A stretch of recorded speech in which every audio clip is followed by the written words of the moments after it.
Hey, what's going on, y'all? Hope everyone's having a fabulous day. If you haven't gotten a chance to subscribe to this channel, please do so. I want you to ring that notification bell. That way, when I drop a video, you'll be notified. In this video, you notice that I'm a little bit casual. And the reason being is this company is called Dead Clover Clothing. This is my nephew's clothing line that he came out with. And if you guys are looking to pick up a sweatshirt or something like that, I want you guys to go in the description, support my nephew. The link is going to be in the description. And if you're looking for a really comfortable sweatshirt, probably the most comfortable sweatshirt I have in my closet. And I think this was a great time for me to wear this sweatshirt because I want to talk to you guys about business a little bit. I get a lot of people that call me up asking me my opinion on, how they go about building business credit.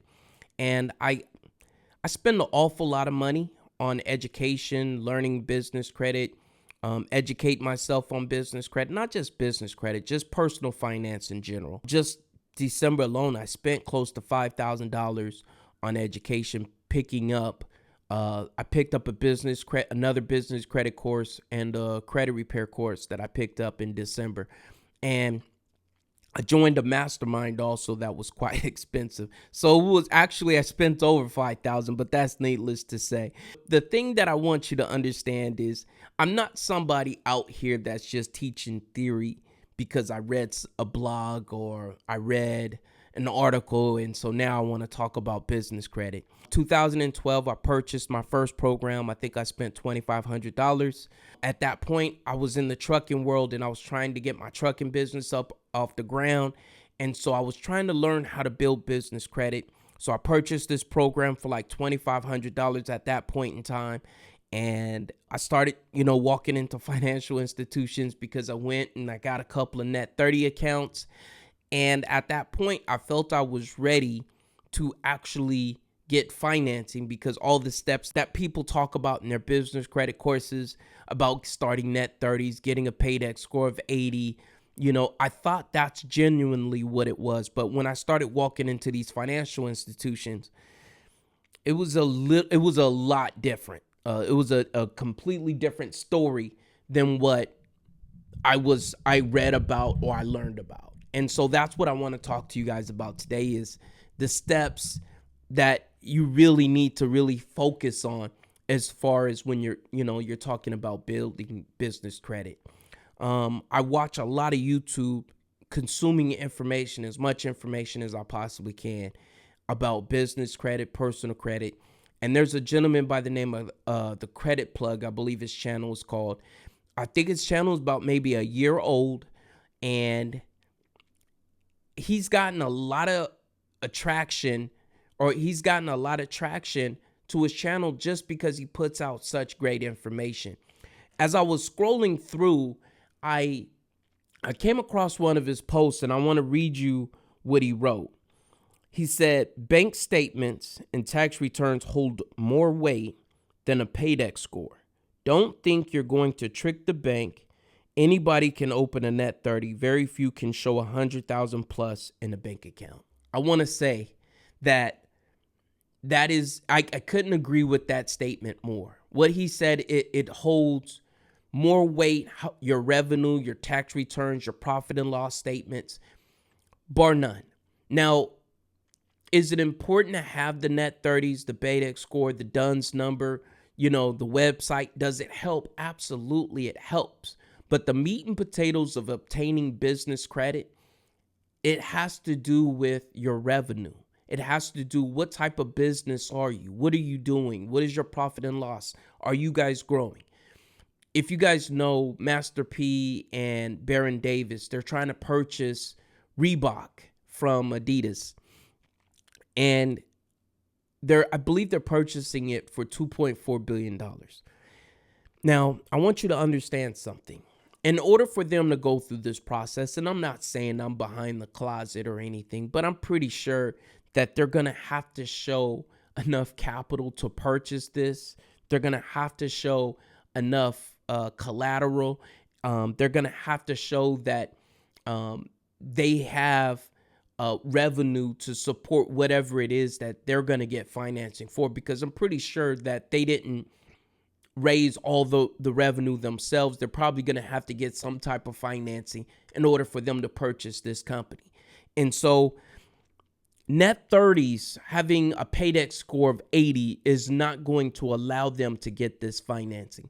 And if you are watching this channel and you're a trucker, let's say, and you're trying to get a truck, chances are just having a paydex score is not going to get you financing for your truck. You're going to have to show revenue. You're going to have to show that you have the credit. You're going to have to show that you have the tax records for them to loan you money. When a bank loans you money, what they're trying to see is, can I get a return on my investment? And if you do not have everything in order for them to feel comfortable lending you the money, chances are you're not going to get the financing. And I just want you to understand, just this year, we came across the health situation, right? I don't want to say anything that's going to trigger a blackout or, getting this channel taken down. So I'll just say the health situation. We had the health situation come up. And one thing that I came across, I started noticing that rates were starting to decline. And I didn't know how low rates was going to go. My truck note is kind of high at this point, but I'm going to pay it off in like a year and a half. And so I had to come across a question. Should I refinance it, get a longer payment, but my monthly payment is lower? Or should I just keep a high truck note and try and pay it off in a year and a half? And my thought was, if they keep going, if the rates go any lower, I'm not going to have a truck to pay off in a year and a half. They're going to end up taking my truck. So what I did was I ended up refinancing my truck for a year and a half. And that was just a business decision that I made. And one thing, I still say it was a great business decision, but during that underwriting process, they asked for my tax returns for the last 2 years. They looked at my bank statements. They looked at how much money I kept in the bank at any given time. And they looked at all these things and they said it was a safe bet. Now, do I have a paydex score of 80? Yes, I do, right? Do I have significant net 30 accounts? Yes, I do. But here's the thing. I don't think that the net 30s had anything with me getting financing. Did I use my personal name, my personal credit, my revenue? I put everything on the line in order for me to refinance this truck. Now, 2017, I filed a bankruptcy. One of the reasons why I filed a bankruptcy was because the oil field ended up going down and I had some equipment in my personal name, and so I filed a bankruptcy. The importance of that is I don't have a problem betting on myself when it comes to business. I know me, right? I know me. I'm going to do everything that I possibly can to be successful. But the reality of the situation is I am not going to pass up opportunities because I can't purchase it just in my business name. I know that if I'm out here and this trucking company that I just started just opened up in 2017, and I know that I haven't built my business credit up, I haven't built a relationship with my financial institution enough. There's so many things against me, but I'm not going to not do the deal because my business credit isn't together, right? And so that's what I want you guys to focus on, is understanding your personal credit, having revenue in your business, your tax returns, right? Because I still had 2 years worth of tax returns, is going to play a much more significant role in your underwriting process when you're trying to get financing for equipment or something like that. I have a plenty of lenders that I talk to on a daily basis about financing. And I probably have a conversation at least once a day during a week about financing with these companies that call me up constantly asking me if I need more money. Do you need more money? Do you need more money? Once you're in the trucking game, you have your own authority and you get the UCC filing on you. I'm not going to go into that. You're going to have a lot of companies that are constantly calling you, asking you if you need revenue. And I constantly talk to them about their underwriting process. What is it? What are the requirements? What is it that you're looking for?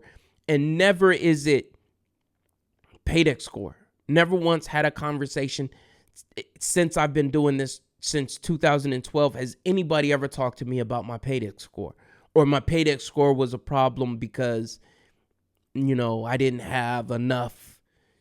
That never was a question. And so when you guys are thinking about business credit, I just want you guys to be thinking about it in the right way. So I'm not going to make this too much of a long video, but I do want you guys to really think about what it is that you're trying to accomplish. And if you're really trying to get into business, what matters is your revenue. What kind of revenue are you bringing in? Do you have a viable business? Because if you do not have revenue, you do not have a business. If you're sitting there saying, I want to build business credit before you're talking about building your business, then you're putting the horse before the cart. And I want you guys to really get in line in 2021, focusing on the things that are really going to get you to the next level. Focus on your business. If you're in trucking and you're really trying to go from a company driver to a lease op to maybe you want to become an owner operator at some point, understand the business.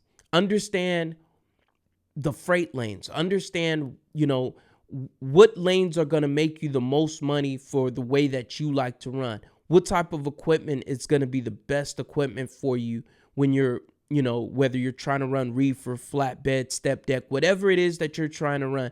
What is it that's going to put you in a position of success before you start really thinking about business credit? Understand the business that you're trying to get into and what it is that's going to make you successful. How can you squeeze out a profit in this trucking game? If you guys are a trucker, because I get a lot of truckers that call me up talking about, hey, Kenny, I'm a company driver and I want to become an owner op. You can do it, but just understand your business credit is not going to make you successful. What's going to make you successful is your mindset on how to squeeze out profit, because this is a game of pennies. All right. And this video is more for my truckers that are trying to go owner op. And I'm going to make a couple of videos talking about business credit. I guess my next few videos is going to be talking about business credit. And this is just the start of it. But I do want you guys to understand that the first step of building business credit is having a good, sound business plan. No, it doesn't have to be on paper, but you have to understand where it is that you're trying to go, what it is that you're trying to accomplish. One of the things that I feel like that led to my failure in 2015, 16, 17 was the fact that I was just swimming above water. I was just trying to make it at that point, and I never sat down and said, what is the strategy that I'm going to take to get me to the next level? And I was so focused on my current situation that I wasn't able to open my mind and see different avenues, because at that point in time, I was in the oil field. Had I looked at over the road, because at that point in time, over the road the rates were doing great. I could have easily went to over the road, but I was still trying to get more equipment for the oil field, thinking that was the key, but I was just too close-minded. And so opening your mind and understanding what it's going to take for you to become successful, I would say, is the biggest thing that you guys need to focus on. Yes, paydex is important, but the biggest factor is, what does your personal credit look like? And if you're not willing to bet on yourself, then chances are no bank is going to bet on you either. All right. So you guys have a blessed day. Just wanted to keep this a short one, reach out to you guys, and I'm going to catch you guys on the next one. Talk to you later. Bye-bye.